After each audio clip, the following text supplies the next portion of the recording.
Kita beralih ke berita selanjutnya. Tribuners jaga ketersediaan. Bulog Maluku kembali pasok 2.500 ton beras dari Sulawesi Selatan. Perum Bulog Regional Maluku kembali mendatangkan pasokan beras sebanyak 2.500 ton dari Sulawesi Selatan. Manajer Supply Chain Pelayanan Publik Perum Bulog Maluku, Muhammad Sofyan mengatakan, langkah itu untuk menjaga ketersediaan beras di gudang. Pendistribusian beras secara bertahap. Selanjutnya, 2.500 ton beras itu akan dibagi untuk gudang Halong dan di Somlaki. Gudang Halong akan mendapat jatah sebanyak 2.000 ton, sedangkan 500 ton lainnya dikirim ke Somlaki, Kabupaten Kepulauan Tanimbar.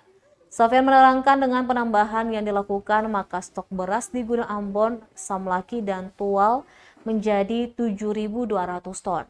Sementara untuk gudang di Ternate, Maluku Utara tersedia sebanyak 1,39 ton.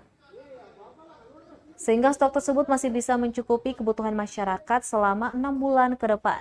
Selain beras, sejumlah bahan pokok lainnya juga dipastikan aman, yakni gula pasir yang tersedia sebanyak 113 ton, minyak goreng ada 2.351 liter, dan tepung terigu sebanyak 10 ton. Ia pun mengimbau kepada masyarakat agar tidak khawatir.